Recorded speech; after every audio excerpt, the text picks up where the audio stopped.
All right, good morning, Miss Hoffman's class. So, today we continue Pinocchio. Does anybody remember what happened in the last chapter? I know in the last chapter, I remember that Pinocchio arrived in an island, and there was a town, the town of Busy Bees. I don't remember, however, who he met, so we'll have to look into that. All right, this is called Pinocchio Promises to Be Good. Because he was only a puppet, Pinocchio never aged. But oh, how Fairy had grown up. Before she had been only a little girl, something like a sister. Now, through some sort of magic, she was a beautiful woman. I want to grow, Pinocchio cried. I want to be a real boy who turns into a young man and then someday an old man. I am tired of being a solid piece of wood. There may be a way, Fairy suggested mysteriously. For all of your bad behavior, I can see that you have a good heart. If you try to be a well-behaved child and study and work and tell the truth, you may just get what you wish for. And now on, I'll be different. Pinocchio vowed. He held his breath, looking down at his wooden limbs, hoping he would instantly turn into a real boy. Apparently, it's not that easy. Pinocchio sighed. Will you tell me, dear Fairy, where my father is? Fairy didn't know, but she was sure Pinocchio would see him again.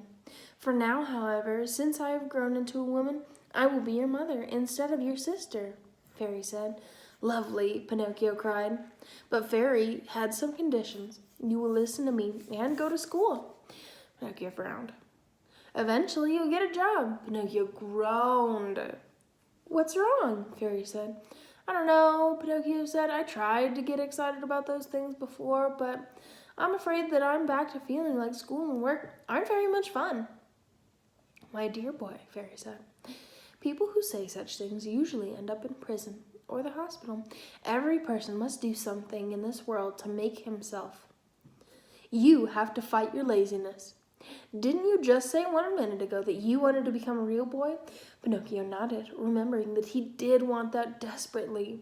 He would try to be good, and he would get things started by going to school the very next day. But things at school did not go smoothly. Everyone laughed at him when he, a puppet, walked into the room. They played mean tricks on him, stole his hat and coat, tried to paint his mustache under his nose. One kid even tried to tie a string around Pinocchio's hands and feet to make him dance. Pinocchio tried to reason with them. I will treat you with respect, and I expect the same, he said. But this simply made the kids laugh even harder. One boy reached out and pulled Pinocchio's nose. Pinocchio kicked the boy in the shin. Ouch, the boy cried in surprise. Wooden feet were hard. Another boy got an elbow in the stomach. Wooden elbows are even harder. Well, as you might imagine, that was the end of the teasing. The first day of school was followed by the second and the third, and so on. And Pinocchio did surprisingly well. He showed up on time, didn't fall asleep in class, and even did his homework. That puppet was well on his way to being a teacher's pet. If he had one fault, it lay not in himself, but in his friends, some of whom were well-known troublemakers. The teacher and Fairy both warned him. You are doing well and finally on the right path, they said. But if you are not careful, your friends will lead you astray. Pinocchio dismissed the warnings. I'm too smart for that, he said. One day, as he was walking to school, some of his friends ran up to him with exciting news. A big shark, as big as a mountain, had been spotted near the shore. Pinocchio stopped short. What if this was the same shark that swallowed his father?